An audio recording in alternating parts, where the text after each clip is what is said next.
The film begins with grim news footage describing the ongoing conflict in Burma.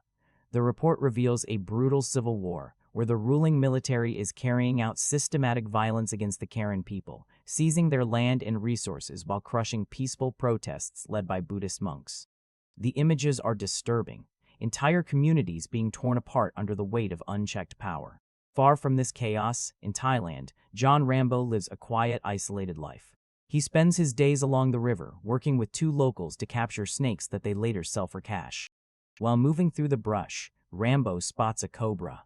Calm and precise, he uses a stick to control its movements before swiftly grabbing it from behind, dropping it into a sack with practiced ease. With their catch secured, the group travels by boat downriver, eventually reaching a small riverside settlement. There, Rambo meets a snake show operator and sells what they've collected. The man, unimpressed, complains. He wants larger snakes, pythons, not cobras. Rambo doesn't argue.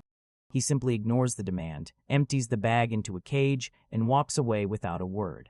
Not long after, a group of foreign aid workers arrives at the same location. They speak with the snake show owner, who gestures toward Rambo as someone who can help them. One of the group, Michael Burnett, approaches Rambo and introduces himself.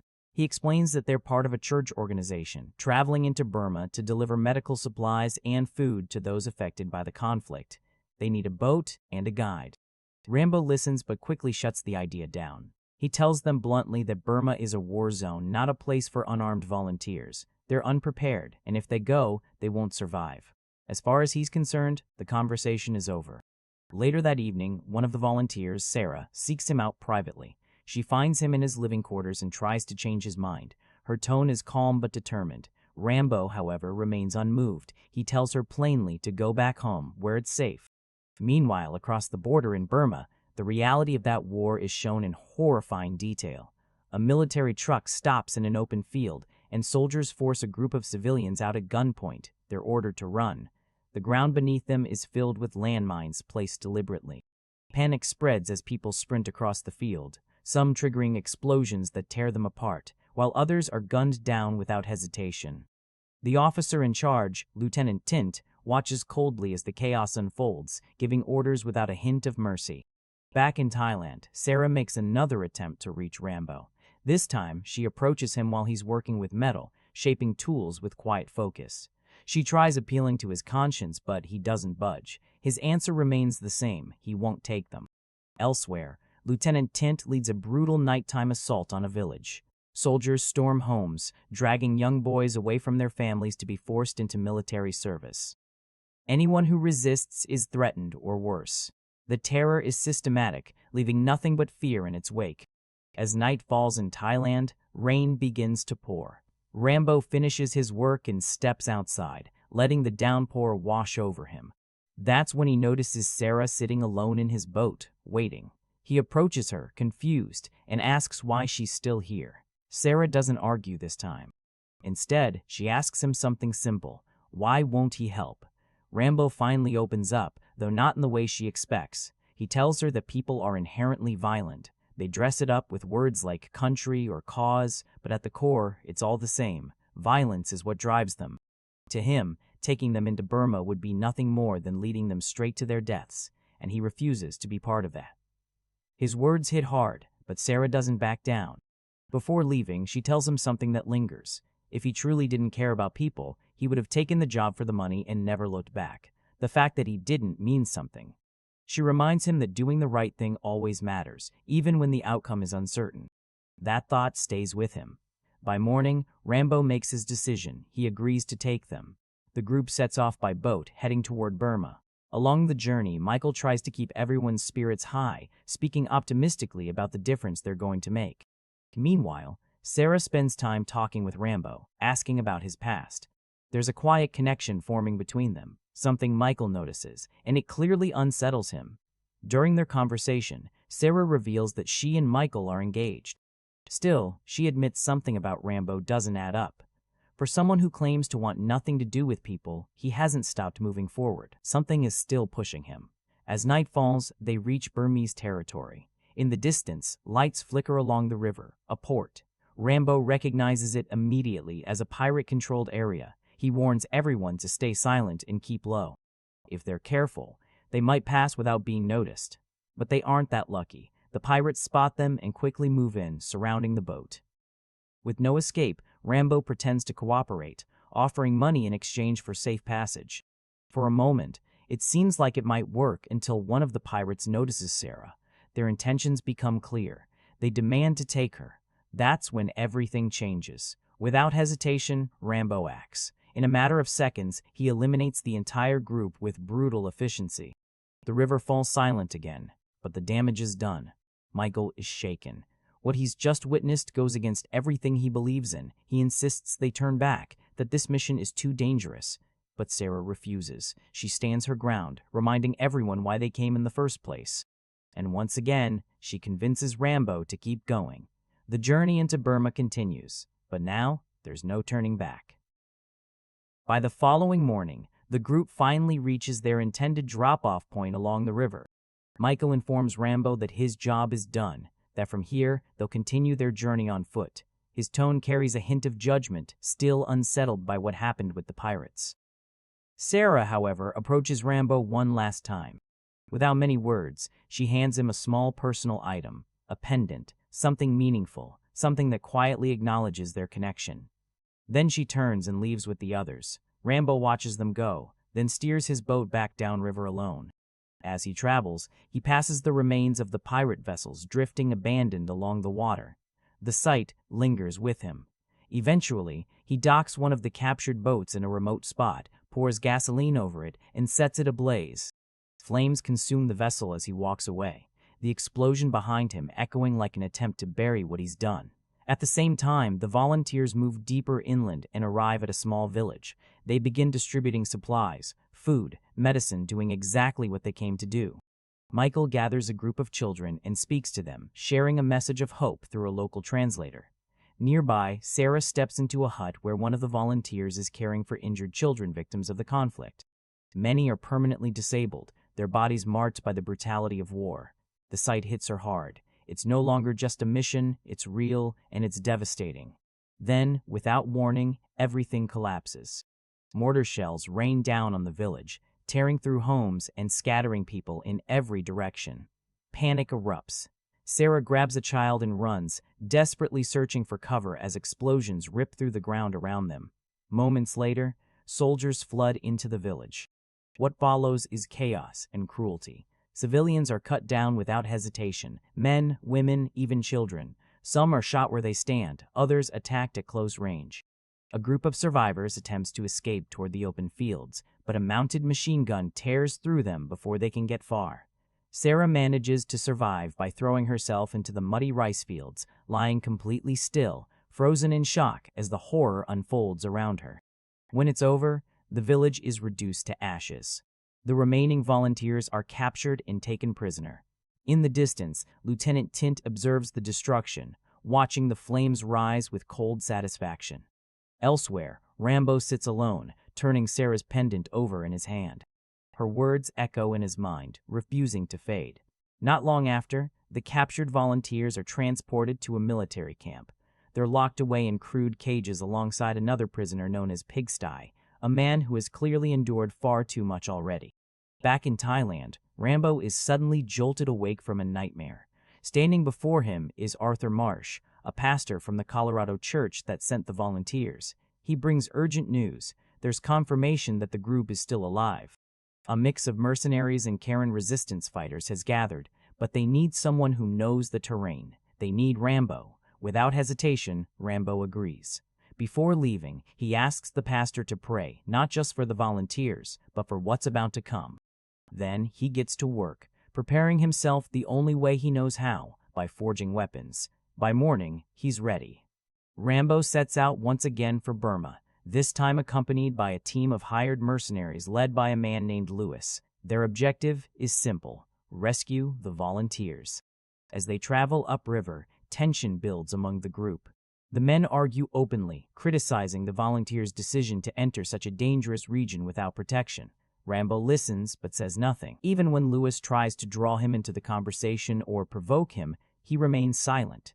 One of the mercenaries, a man known as Schoolboy, sizes Rambo up and quickly dismisses him. He labels him just another former soldier, driven by ego like many veterans of past wars.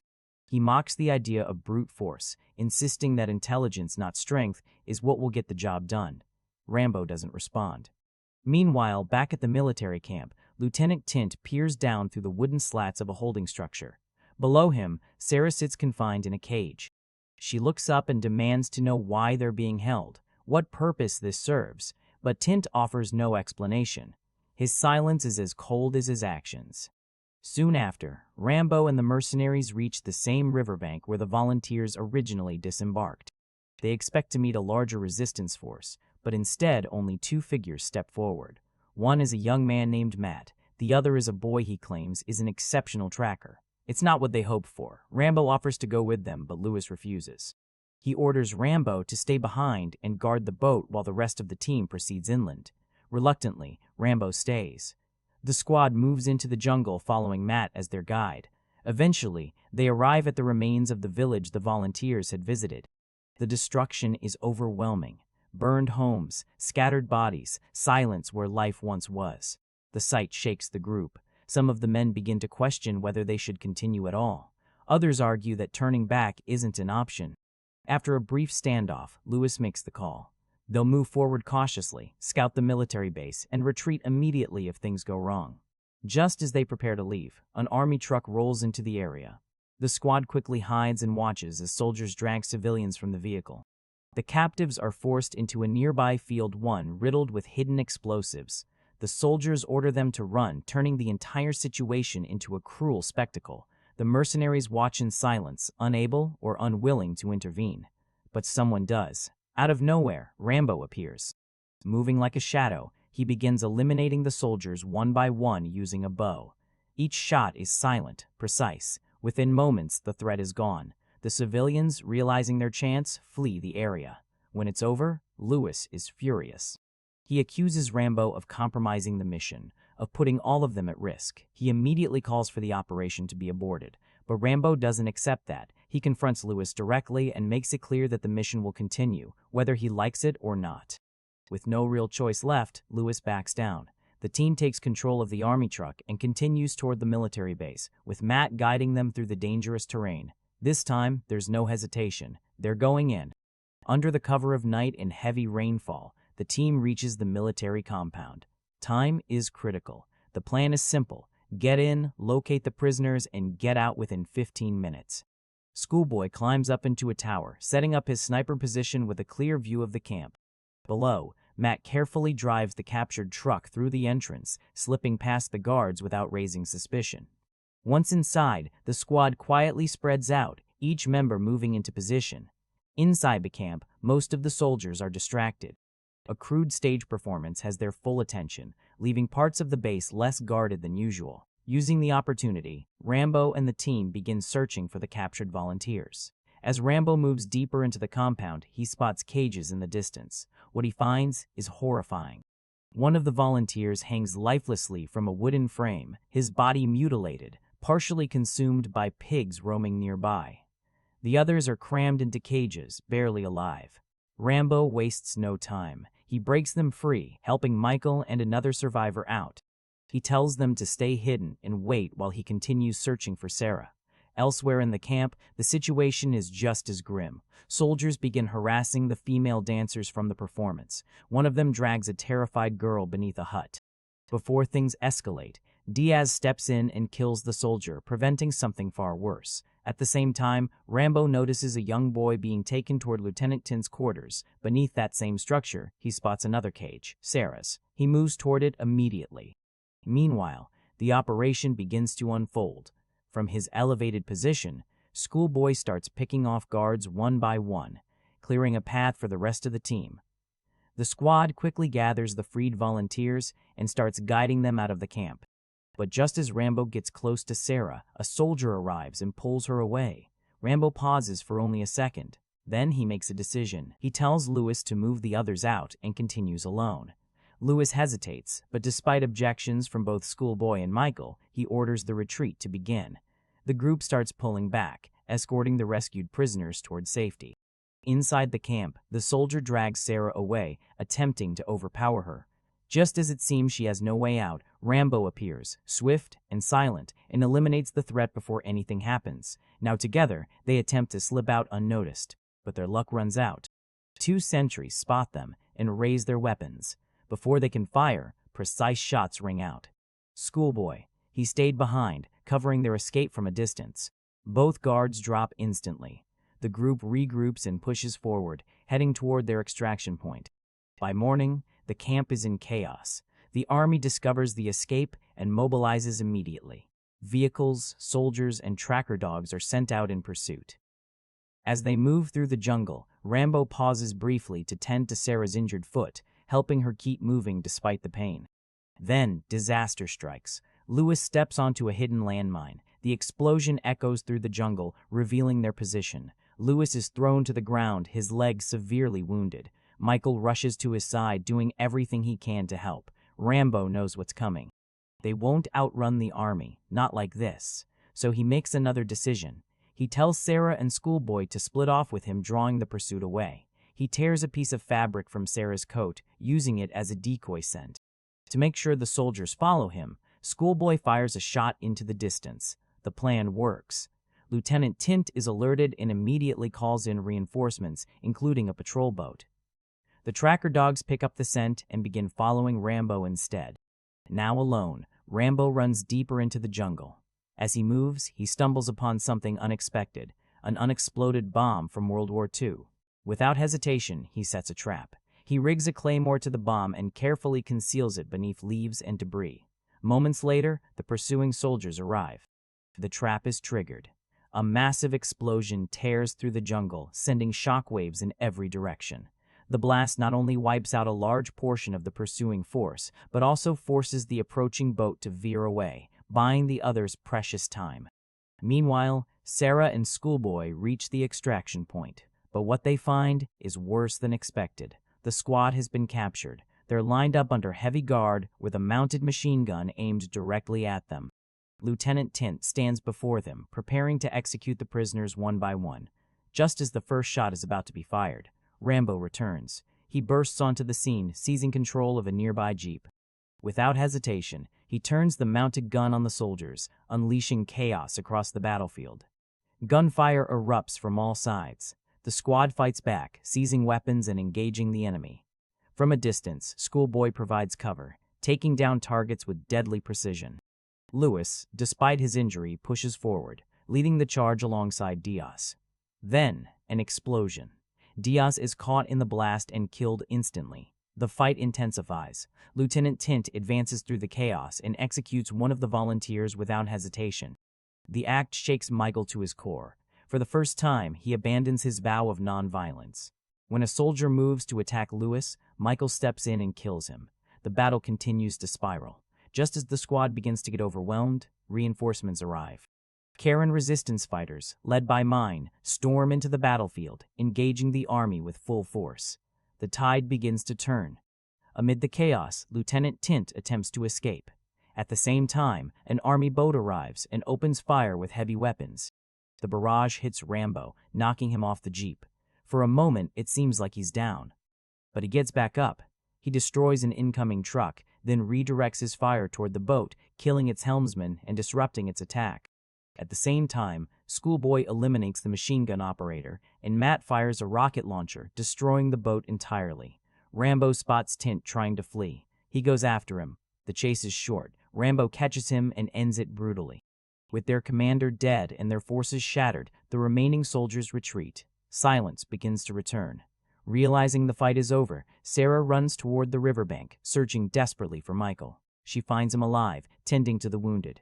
They reunite, relieved, shaken, but alive. Moments later, they approach Rambo and thank him for everything. Time passes. Rambo leaves Burma behind and returns to the United States. Alone once again, he walks down a quiet road, a bag slung over his shoulder. Eventually, he reaches a familiar place, his family farm in Bowie, Arizona. For the first time in a long while, he's home. The atmosphere isn't just dark, it's suffocating. The film doesn't ask for your attention, it commands it.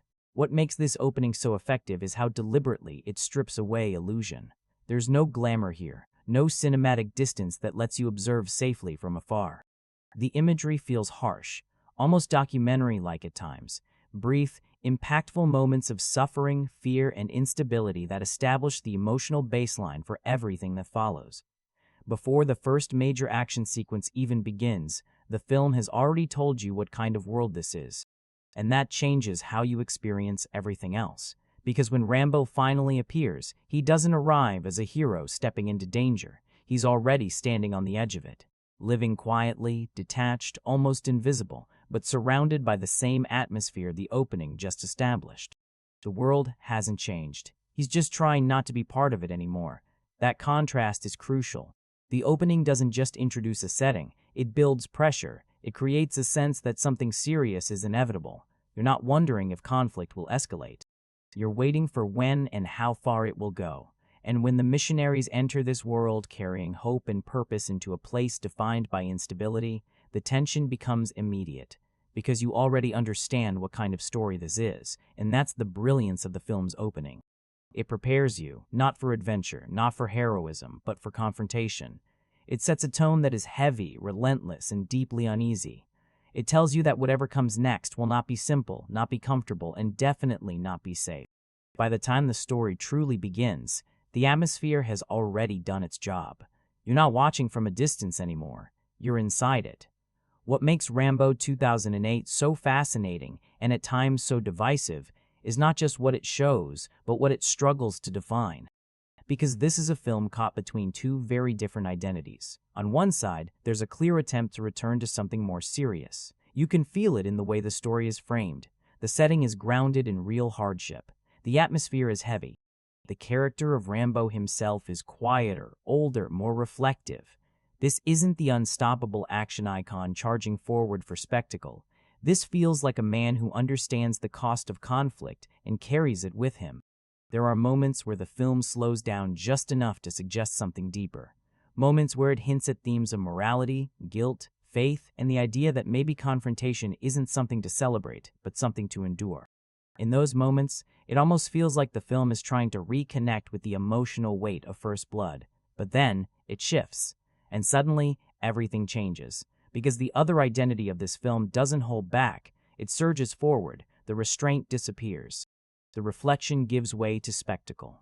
What was building as a grounded war drama transforms into something far more aggressive, far more intense. The action isn't just present, it becomes the centerpiece. The scale expands, the intensity rises, the confrontations become more extreme. And the film leans fully into the kind of raw, unapologetic spectacle that defined the later entries in the franchise. And this is where the identity conflict becomes impossible to ignore, because the film never fully commits. It doesn't settle into being a thoughtful, grounded exploration of conflict, but it also doesn't fully embrace being a purely over-the-top action ride. Instead, it keeps shifting between the two. One moment, it wants you to feel the weight of human suffering. The next, it invites you to engage with large-scale destruction. One moment, it presents confrontation as something tragic. The next, it frames that same confrontation as release. And that contradiction sits at the heart of the entire experience. For some viewers, this duality works. It creates a unique tone, something heavier than a typical action film, but still impactful on a visceral level. It gives the movie an emotional edge that separates it from more polished, sanitized blockbusters. But for others, it feels uneven. Because every time the film builds towards something meaningful, it interrupts itself with spectacle. And every time it leans fully into action, you can still feel the shadow of a more reflective film trying to exist underneath. It's like watching two different movies pulling in opposite directions on the same screen. And maybe that's what makes Rambo 2008 so memorable.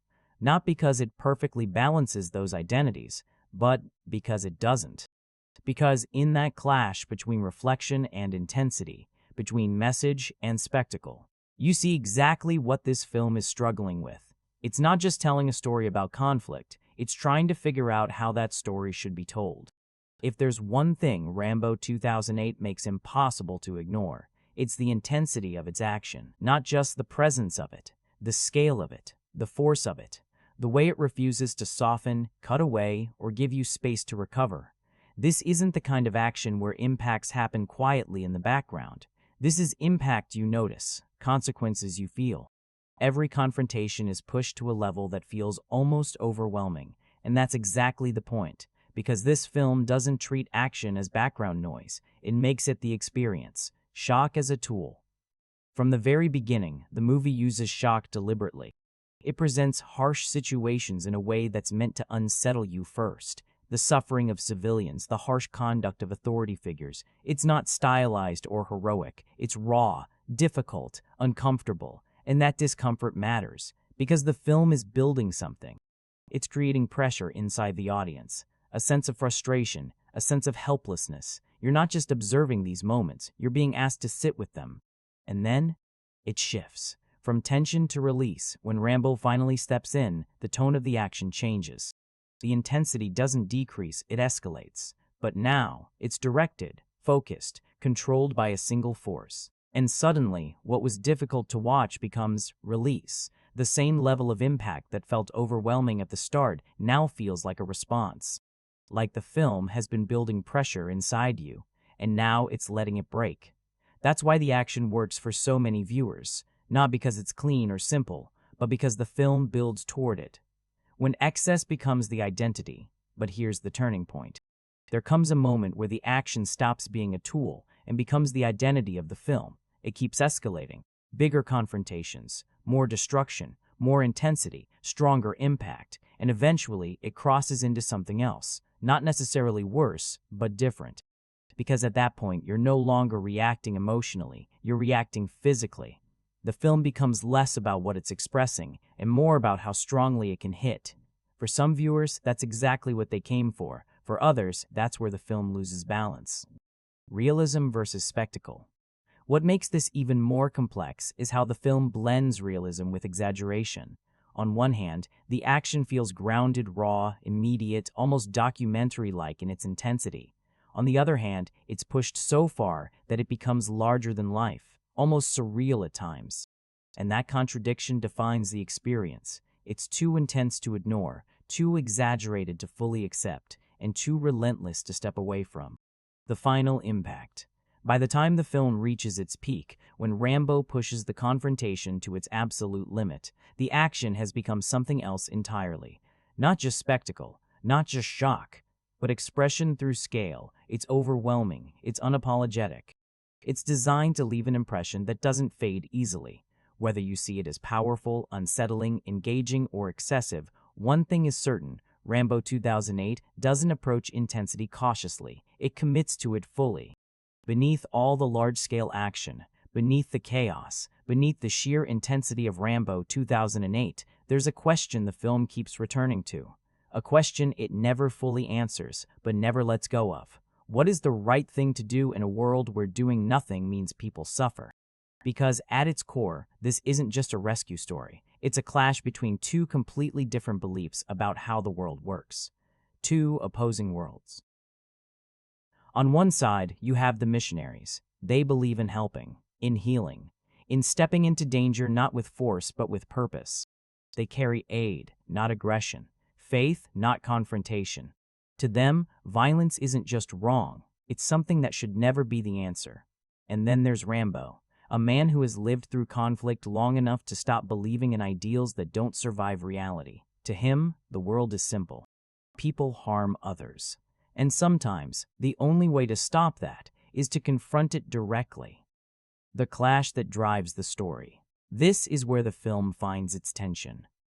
Because it doesn't just present these two perspectives, it places them side by side. You see it in conversations, in hesitation, in the way Rambo watches the missionaries, almost like he already understands how this will unfold. There's no anger in him, just certainty. And when everything falls apart, that certainty is proven right. But here's the key. The film doesn't frame that as victory, action as necessity or failure. When Rambo steps in, the response is overwhelming, decisive, final, and in that moment it feels justified. The people he's facing are dangerous, the suffering is real, the threat is immediate. So when he responds with force, it feels like the only possible answer. But the film leaves something unresolved. Because even when that response works, it doesn't solve anything deeper. It protects lives, but it doesn't reshape the world. It ends the moment, but not the cycle.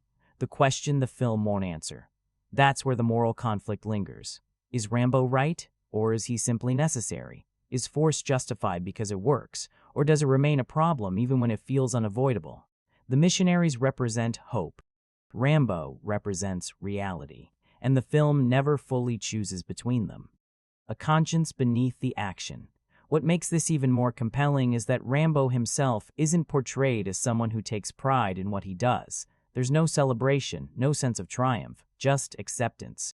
It's as if he understands that his actions aren't something to admire, but something that must happen anyway. And that's where the idea of conscience comes in. Because this isn't a man discovering morality. It's a man who already understands it, and knows that sometimes the world doesn't allow you to follow it. So when the film reaches its end, it doesn't leave you with a clear answer.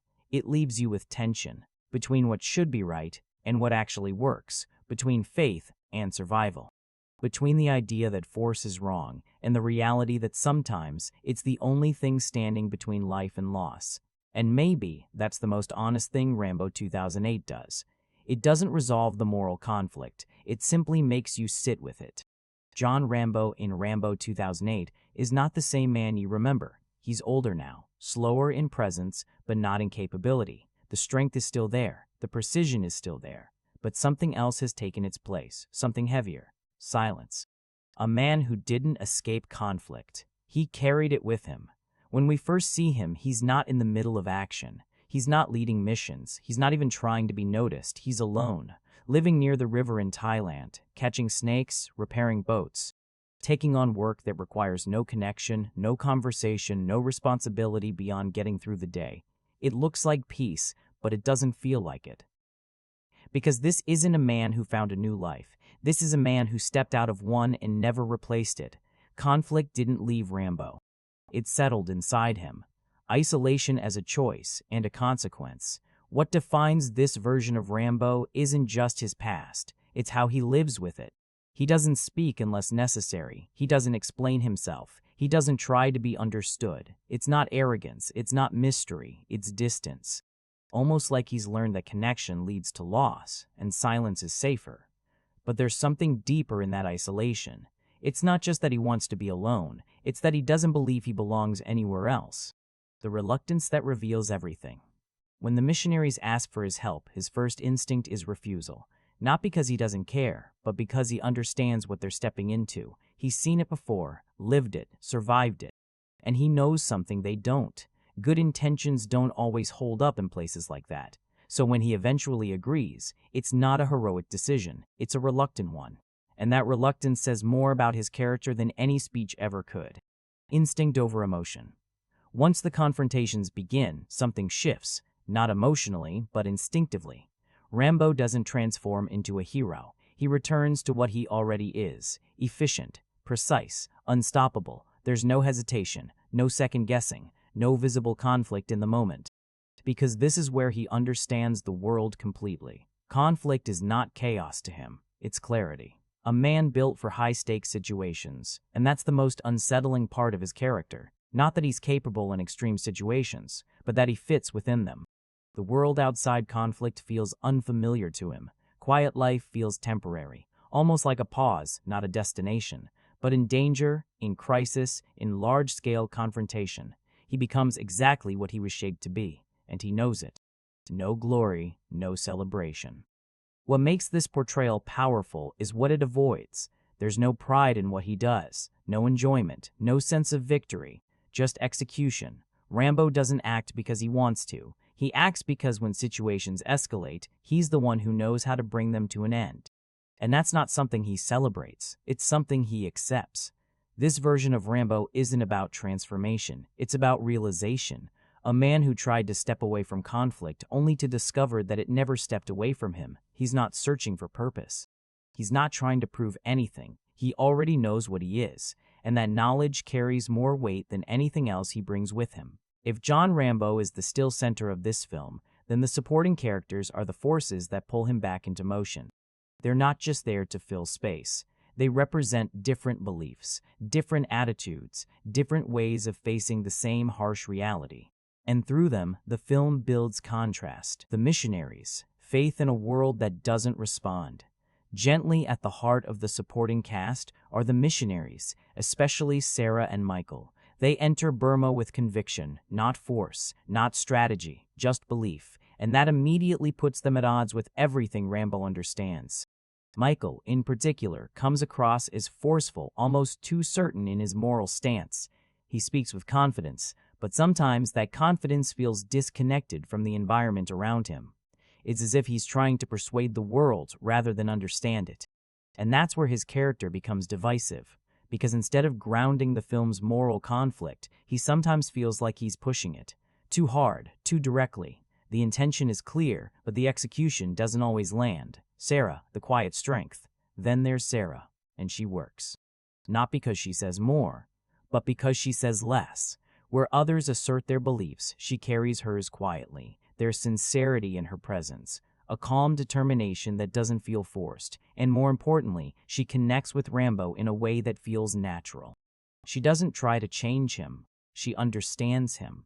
And that makes her the emotional bridge of the film, the one character who brings out something human in a man who spent most of his life holding that part back. The mercenaries, function over depth. Once the rescue mission begins, a new group enters the story. The hired team, and they serve a very specific purpose. They're not here for deep character arcs, they're here for execution. Each one is defined quickly through attitude, presence, and capability. You understand who they are within moments. The leader stands out the most: loud, intense, confident to the point of exaggeration. He brings energy, but also a certain lack of subtlety. And that's the pattern. These characters are effective in motion, but limited in depth. They work best when they're acting, reacting, moving forward, not when they're speaking at length. Clarity over complexity. One thing the film makes very clear is its moral alignment. You always know who the protagonists are, and you clearly recognize the opposing forces. There's no ambiguity in how characters are presented. The antagonists are harsh, almost defined entirely by their actions. There's no attempt to soften them, no added layers to complicate their role. And while that simplicity helps the story move quickly, it also removes nuance.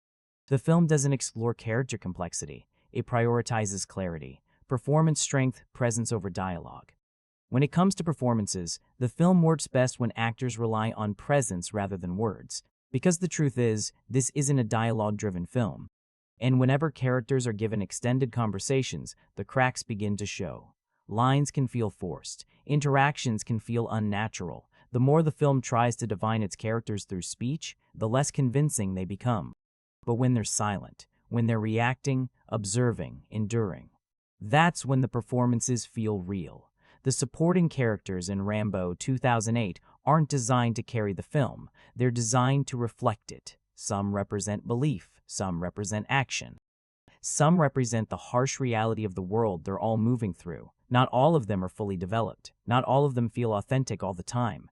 But together, they serve a purpose. They create contrast around Rambo, and in doing so, they make his presence even stronger. For a film that delivers such strong visual impact, Rambo 2008 has one clear weakness, and it becomes noticeable the moment characters begin to speak. When words replace impact, this is a movie that understands movement, tension, and silence. But when it tries to explain itself through dialogue, something weakens.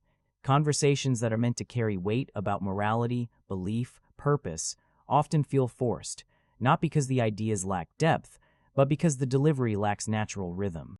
Instead of sounding like people responding to a situation, it sometimes feels like characters stating positions, and that creates distance. You stop focusing on what they're saying and start noticing how they're saying it. The problem with over-explanation. The film already has strong visual storytelling. You can sense the danger, you can see the stakes, you understand the world without needing it spelled out.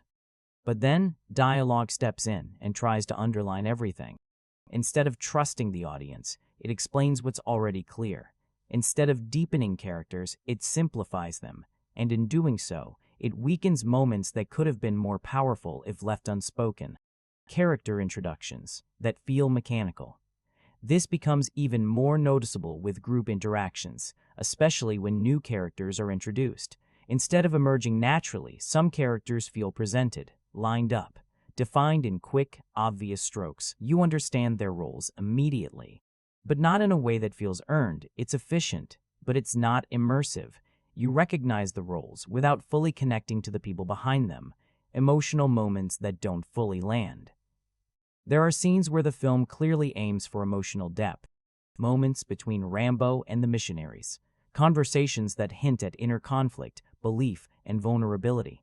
But the dialogue doesn't always support that intention. It reaches for meaning, but doesn't always sustain it. So instead of pulling you in, those moments can feel slightly distant, like the emotion exists in concept, but isn't fully realized on screen. Where the film actually works, ironically, the film is at its strongest when it becomes quiet. When characters say less, when tension builds through movement, when reactions replace explanations, that's when everything comes together. Because this is a film built on physical storytelling, not verbal storytelling, and it shows. Rambo 2008 doesn't struggle because it lacks ideas. It struggles because it tries to express them too directly. The themes are there, the weight is there, but the dialogue often interrupts instead of enhancing them. And in a film this visually powerful, silence would have carried more impact. When Rambo 2008 stops explaining and starts moving, that's when it becomes exactly what it was meant to be. Because whatever issues the film has with dialogue or structure, one thing is undeniable: the action works. And not in a polished, stylized way. In a raw, aggressive, almost overwhelming way. Action that feels like impact, not performance. This isn't choreography designed to look elegant. It's designed to feel immediate. Every exchange is loud, chaotic, and intense. Explosions don't feel clean, they feel disruptive. The camera doesn't always offer perfect clarity, but that's intentional. It places you inside the confusion, not outside observing it. You're not watching action unfold, you're inside it. Tension before the release. What makes these sequences effective isn't just the action, it's the build-up. The film understands tension. There are moments where everything slows down, movement becomes careful, sound fades, characters communicate without speaking. You feel the danger before you see it. Infiltration sequences especially are handled with restraint. You're watching characters move through hostile territory, knowing that at any moment, everything could fall apart. And when it does, the release is immediate. Set pieces that define the film. There are several moments where the film fully commits to scale.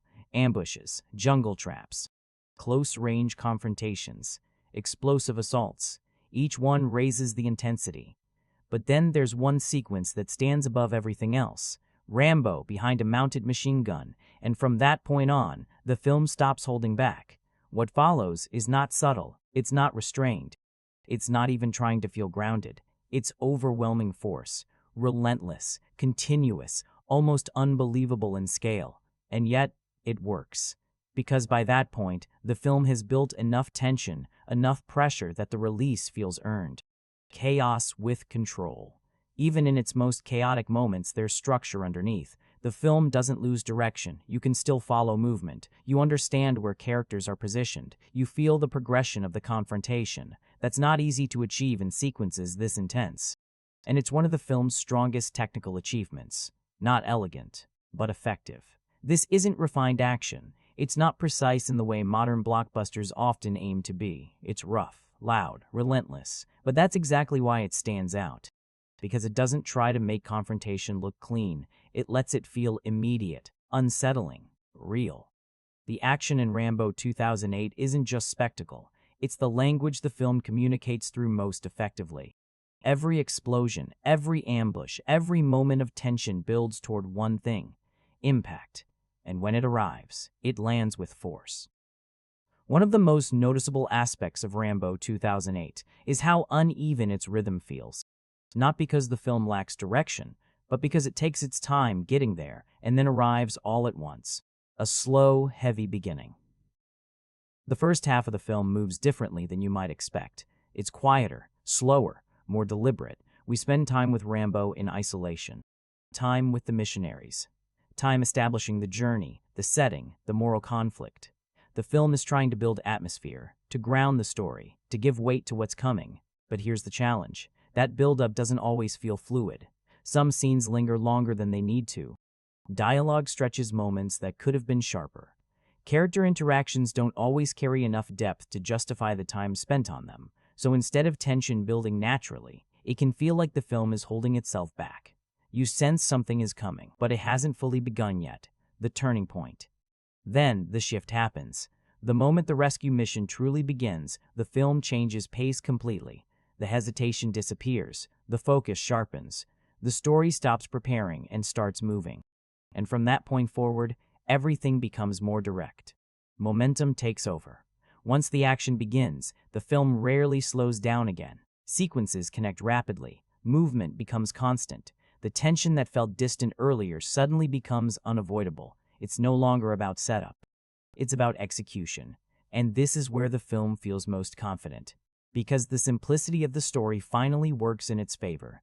There's no distraction, no overcomplication, just progression toward a clear objective. Rescue, survival, escape. The final act where everything peaks and then comes the final stretch. This is where the film fully commits. The intensity rises, the restraint disappears. What was building slowly earlier now releases all at once. The final act doesn't just conclude the story, it defines it. Because this is the part people remember, not the setup, not the conversations, but the sheer force of what happens when everything finally unfolds, imbalance or design. So the question becomes, is this uneven pacing a flaw or part of the film's identity? Because in a way, it mirrors the story itself. A quiet, tense buildup, followed by sudden, overwhelming escalation. It's not smooth, it's not perfectly balanced, but it feels intentional. Rambo 2008 doesn't flow like a traditional film. It builds slowly, sometimes unevenly, and then delivers with full force. The first half tests your patience, the second half rewards your endurance, and by the time it's over you realize, the film wasn't trying to maintain a steady rhythm, it was building toward impact. One of the most interesting and most debated aspects of Rambo 2008 is how it handles realism. Because on the surface, the film feels grounded. It's set in a real conflict. It portrays real hardship. It opens with imagery that feels almost documentary-like in its intensity. But as the story progresses, that realism begins to shift. A world that feels real. At first in the beginning, everything feels heavy and believable. The environment is harsh, the stakes are serious, the danger feels constant. The film presents Burma as a place where survival is uncertain and pressure is unrelenting. And that grounding works. It gives the story weight. It makes the stakes feel real. It draws you into the world without needing explanation. Then the shift begins. But once the action takes over, the film starts moving in a different direction.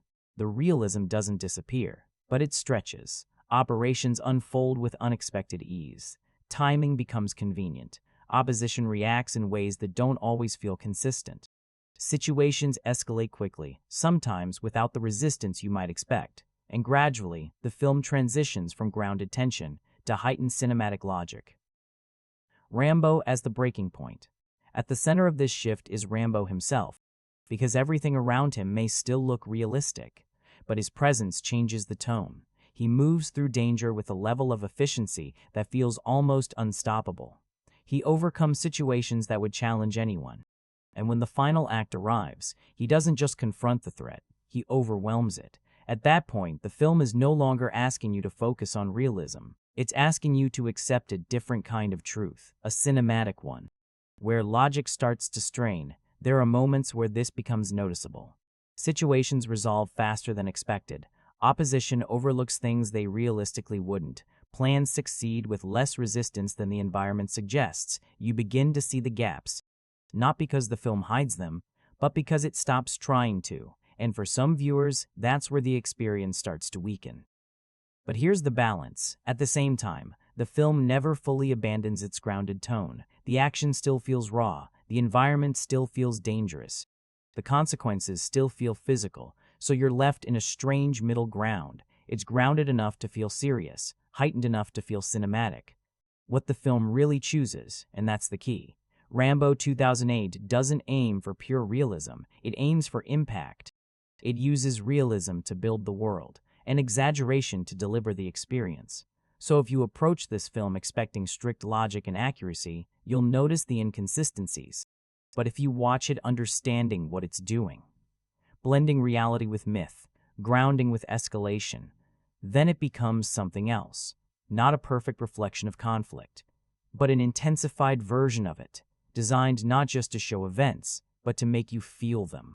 At first glance, Rambo 2008 feels like it's reaching for something larger than just action. It's not set in a fictional scenario. It's not dealing with abstract threats. It places itself within a real-world conflict, Burma, and immediately surrounds the story with imagery of hardship, displacement, and crisis that feels uncomfortably close to reality.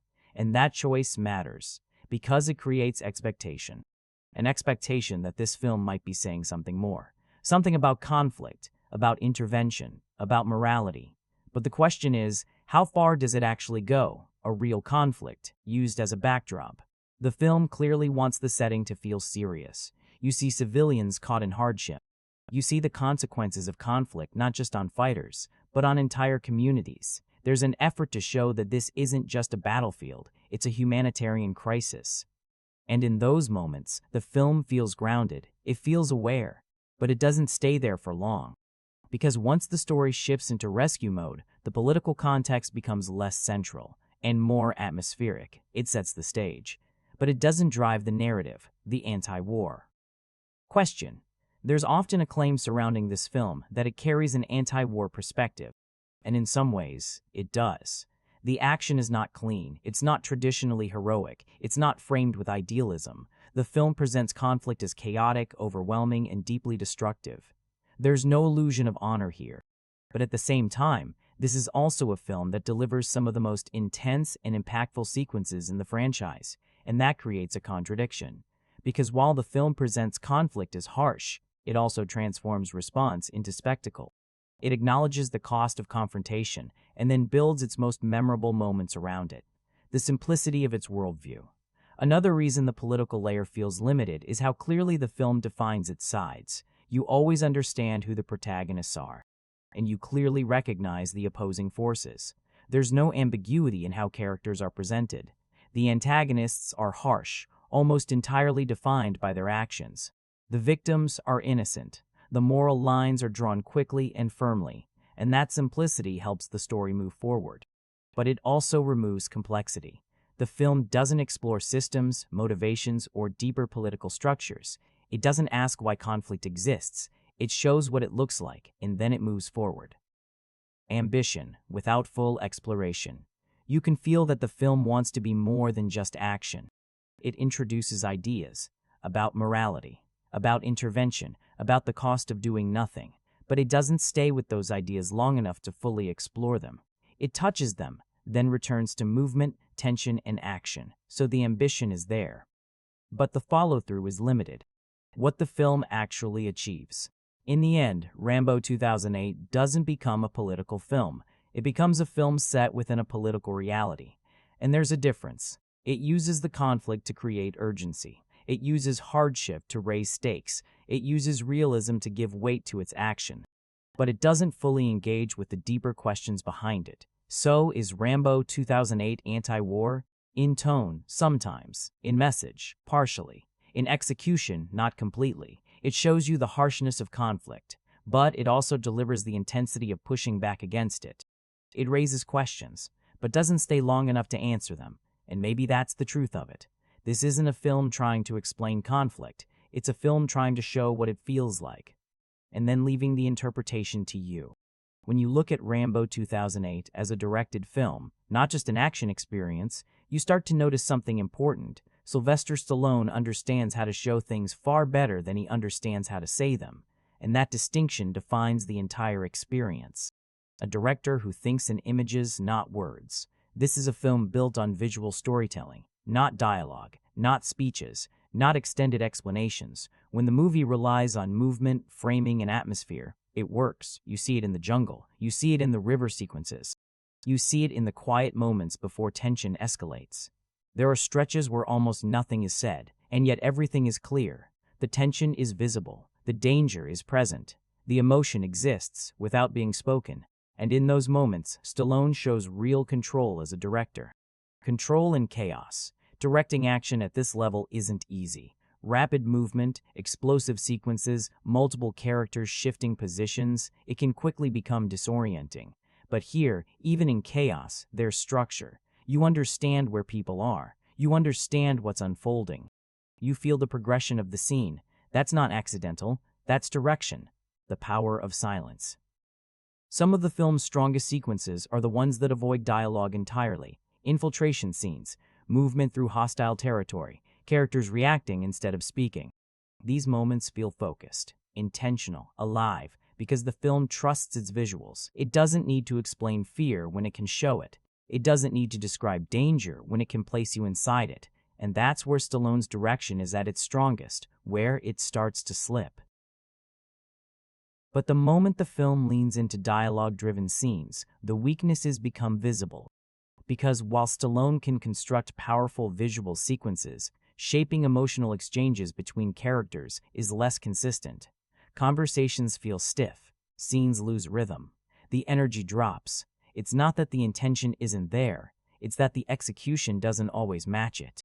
A director of impact, not subtlety. Stallone doesn't direct with finesse, he directs with force. His style is direct, immediate, uncomplicated. He doesn't soften the impact. He doesn't layer scenes with subtle complexity. He shows you exactly what's happening, and he shows it with intensity. And for a film like Rambo, that approach fits. Visual strength over narrative depth. There's a clear pattern throughout the film. When the story is carried visually, the film feels strong. When the story depends on dialogue, the film feels less effective. That's the trade-off. You get strong imagery, clear tension, and impactful sequences, but less depth in character interaction and emotional layering. As a director, Stallone doesn't aim for elegance, he aims for effectiveness. And in Rambo 2008, that effectiveness comes from one place: visual storytelling. He may not deliver the most refined film, he may not create the deepest character moments, but when it comes to showing tension, movement, and confrontation, he knows exactly where to place the camera and when to act. If there's one element in Rambo 2008 that quietly elevates the entire experience, it's how it looks. Because beyond the intensity, beyond the action, beyond the chaos, there's a visual world here that feels immersive, grounded, and constantly alive. The jungle as more than a location. The setting isn't just a backdrop, it's a presence. The jungle feels dense, heavy, almost suffocating at times. The greenery isn't vibrant in a comforting way. It's thick, shadowy, unpredictable. You don't feel like you're observing nature. You feel like you're inside something that could close in at any moment, and that matters, because it turns the environment into part of the tension. Every tree becomes cover, every shadow becomes a risk, every path feels uncertain. The film doesn't just place its characters in danger, it surrounds them with it. Natural beauty versus harsh reality. What makes the cinematography even more striking is the contrast it creates. On one hand, the landscapes are genuinely beautiful: wide rivers, open terrain, natural light filtering through the trees. There's a raw authenticity that grounds the film visually. But on the other hand, that beauty is constantly interrupted by conflict. Sudden bursts of action break the silence. Explosive moments disrupt stillness. The environment itself doesn't change, but what happens within it does. And that contrast creates a powerful effect. It reminds you that even the most untouched places can become zones of crisis. Texture, you can feel. There's a physical quality to the visuals. You can almost feel the humidity, the mud, the heat. The film doesn't look polished or overly stylized. It looks rough, grounded, immediate, and that texture adds weight to everything. When characters move, you feel the effort. When they hide, you feel the tension. When action erupts, it feels connected to the space around it. Camera work that pulls you in the way. Scenes are shot deepens that immersion. The camera doesn't stay distant, it moves with the action. At times it feels unstable, almost handheld, like it's reacting rather than controlling, and that creates immediacy. You're not observing from a safe distance. You're placed inside the environment, close enough to feel it. Clarity within chaos. Even in the most intense sequences, the cinematography doesn't lose control. Despite rapid movement and heavy action, you can still follow what's happening. The geography of each scene remains clear. You understand where characters are, where the threats are coming from, how situations are evolving. That balance between chaos and clarity is difficult to achieve, but here it holds. The cinematography in Rambo 2008 does more than make the film visually striking. It makes the world feel real. The jungle isn't just scenery. It's tension, it's atmosphere, it's part of the conflict itself, and because of that, every moment quiet or intense carries more weight. You don't just see this world, you feel enclosed within it. When people talk about Rambo 2008, they often focus on the intensity. But what really gives that intensity its force is the technical execution behind it. Because this film doesn't just present action, it constructs it layer by layer. Effects that amplify impact. The effects in this film walk a fine line. On one side, there's physical impact, tangible, grounded, immediate. On the other, there's digital enhancement that pushes everything further, making each moment bigger, louder, more extreme. And most of the time, that combination works. Explosions feel heavy. Action feels forceful. The damage isn't suggested. It's clearly visible. The effects don't downplay intensity. They emphasize it. At the same time, there are moments where the digital layer becomes noticeable, where realism softens and spectacle becomes more prominent. And depending on the viewer, that can either enhance the experience or create distance, sound that carries weight. If the visuals engage your eyes, the sound engages everything else. Each shot isn't just loud, it's impactful. Every sound carries weight. You don't just hear it, you feel it. Explosions don't simply mark an event, they resonate through the scene. There's a physical quality to the sound design that makes every sequence feel more intense. It's not background, it's part of the experience. And in quieter moments, that same sound design works in reverse.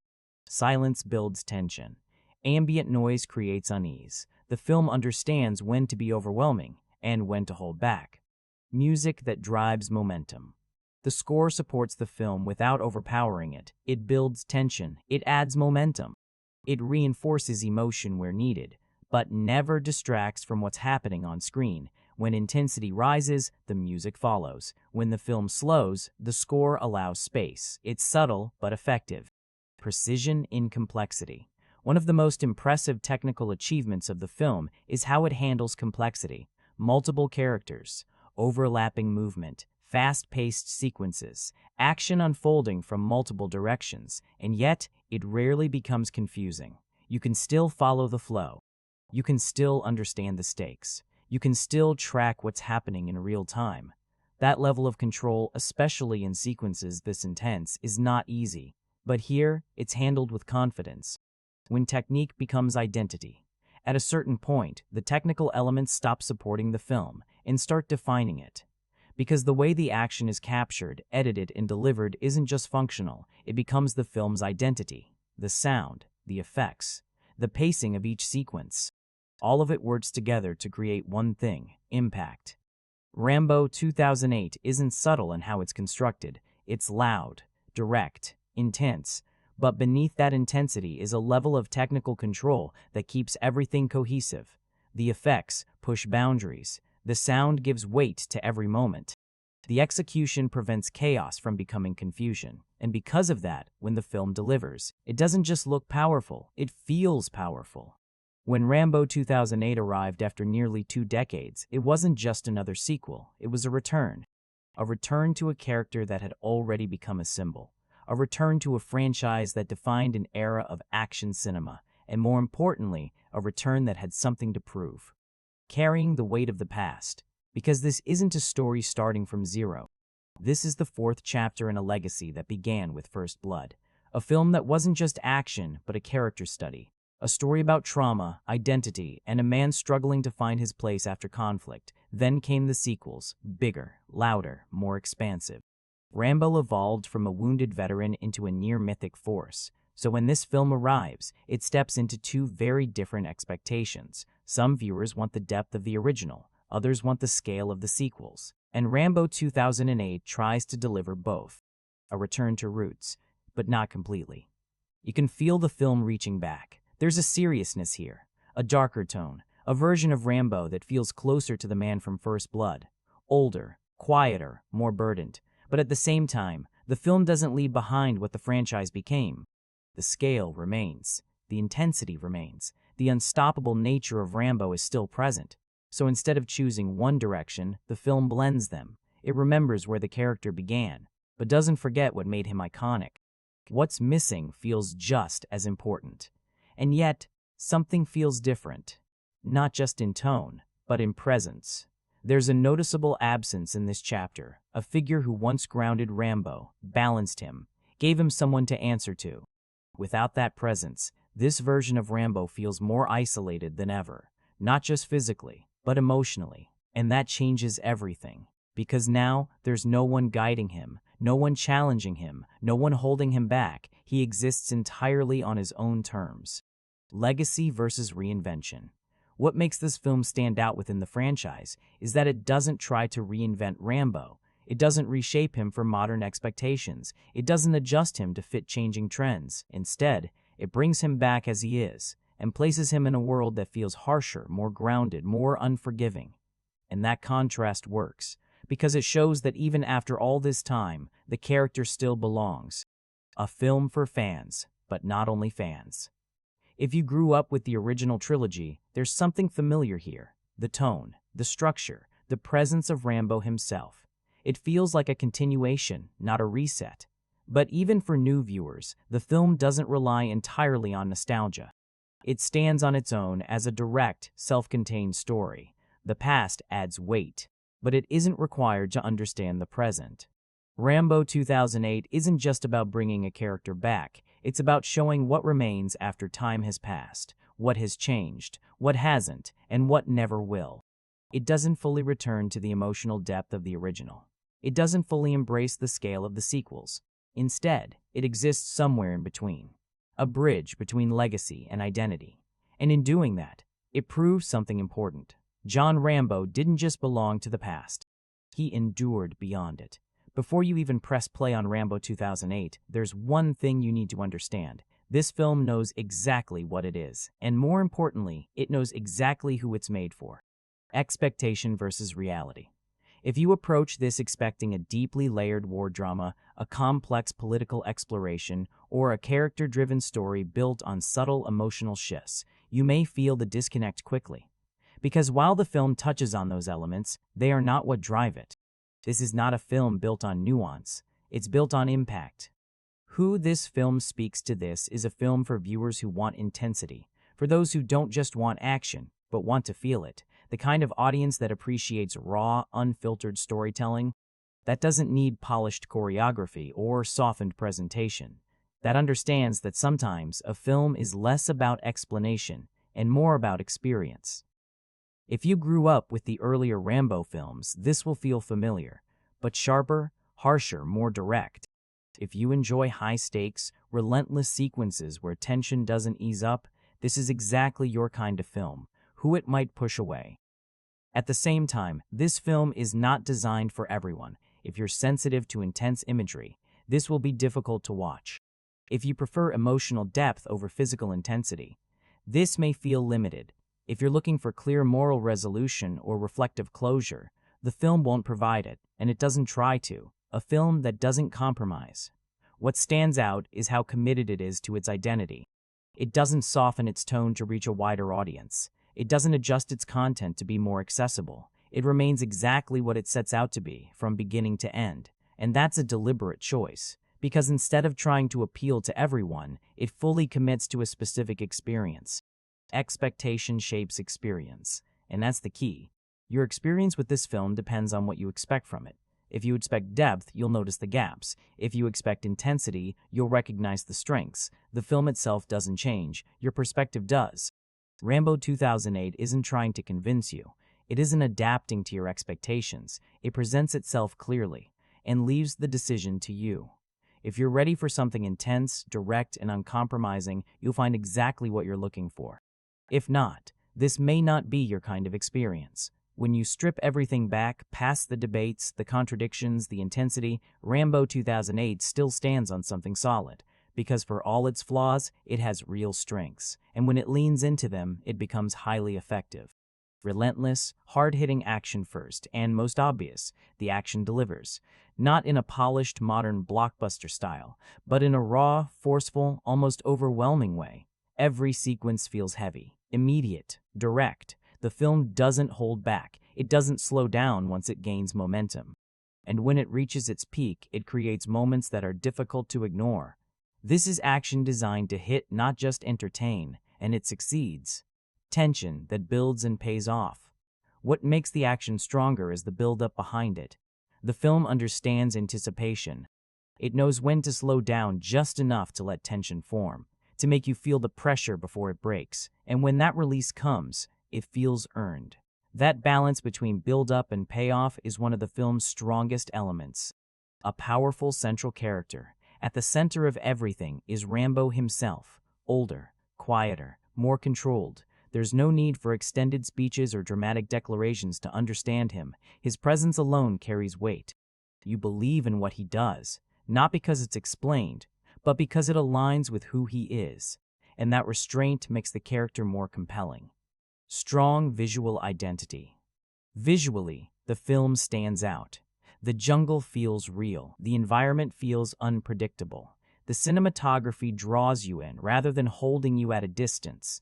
It's not overly stylized. It's textured, immersive, grounded, and that gives the film a sense of authenticity, even when the action becomes heightened. Technical control in chaos. Despite how intense the film becomes, it rarely feels confusing. You can follow the movement, you understand the direction, you remain connected to what's happening, even in the most chaotic moments.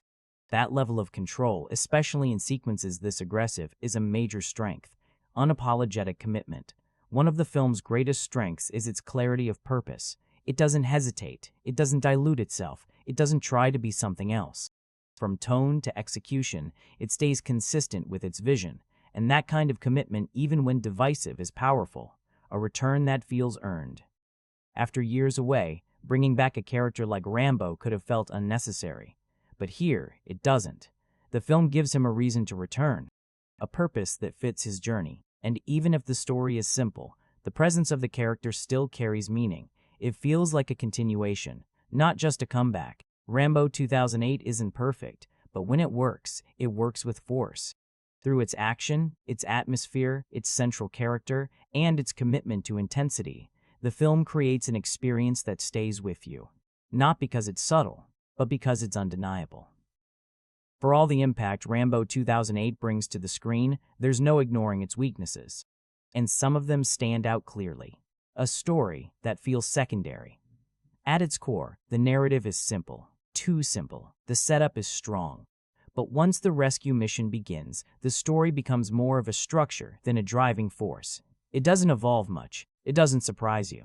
It moves forward, but it doesn't deepen. The film isn't built around storytelling. It's built around execution, and that leaves the narrative feeling thin.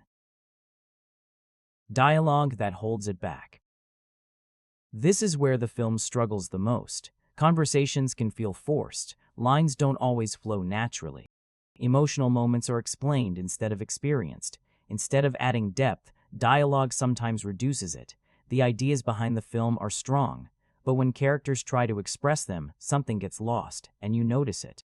Underdeveloped supporting characters. Outside of Rambo, most characters exist with limited depth. They're defined quickly, clearly, but not fully. You understand their roles, but not their layers. Some feel exaggerated, others feel less grounded. And very few leave a lasting impression beyond their function in the story. They serve the film, but they don't elevate it. Pacing imbalance. The structure of the film isn't seamless. The first half moves slowly, but without enough depth to fully support that pace. Then, the second half accelerates rapidly, leaving that earlier restraint behind. It creates a divide. One section feels stretched, the other feels compressed, and the transition between them isn't entirely smooth. Realism that shifts under pressure. The film begins grounded, but doesn't stay there. As the intensity rises, internal logic begins to bend. Situations resolve too easily. Opposition doesn't always respond in believable ways. Outcomes can feel convenient. And while the intensity remains, the sense of believability begins to fade. Excess that overwhelms intention. The action, while impactful, at times goes beyond what the story can support, not just in scale, but in frequency. There comes a point where it stops adding to the narrative and starts dominating it. What begins as tension shifts into overload. And for some viewers, that can reduce emotional engagement rather than strengthen it. Themes that are introduced but not fully explored. The film raises meaningful questions about morality, about belief, about the role of force in extreme situations. But it doesn't stay with those ideas long enough. It approaches depth, then moves past it. So instead of fully developed themes, you're left with fragments, thought-provoking but incomplete. Rambo 2008 is a film that knows how to deliver impact, but not always how to support it. Its weaknesses don't come from lack of effort, but from imbalance. Too much focus on action, not enough attention to what surrounds it. And while that doesn't diminish the experience entirely, it prevents the film from becoming something more complete.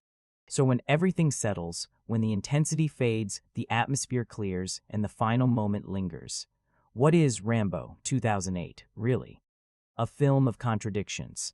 This is not a clean film. It's not balanced, it's not subtle, and it doesn't try to be. It's a film pulled in two directions, between meaning and spectacle, between reflection and raw intensity, between presenting the harshness of conflict and delivering the release of confronting it. And instead of choosing one, it carries both, what it achieves and what it doesn't. There are moments where it feels like the film is reaching for something deeper. You see it in the setting, you see it in Rambo himself, you see it in the questions it quietly raises, but it never fully becomes that version of itself. Because every time it moves toward depth, it turns back toward intensity, and in doing so, it defines itself not by what it explains, but by what it makes you feel. An experience. More than a statement. This isn't a film you constantly analyze while watching, it's one you experience. The tension, the weight, the silence, the sudden surge of action. It stays with you, not because of layered complexity, but because of its force. Rambo, reimagined through time, and at the center of it all is a character who hasn't changed, but has become heavier, older, more worn, more aware. This isn't a hero trying to prove himself. It's a man who already understands what he is and what the world demands from him. And that realization gives the film its quiet weight. Not perfect, but memorable. Rambo 2008 is far from perfect. It struggles with dialogue. It simplifies where it could explore. It overwhelms where it could balance. But at the same time, it commits, fully, directly, without hesitation. And that commitment gives it something many films lack: identity. This is not the most reflective entry in the series, not the most refined, not the most complete.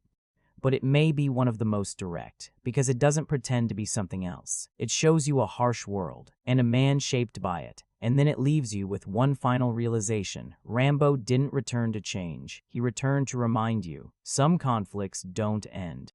They simply wait.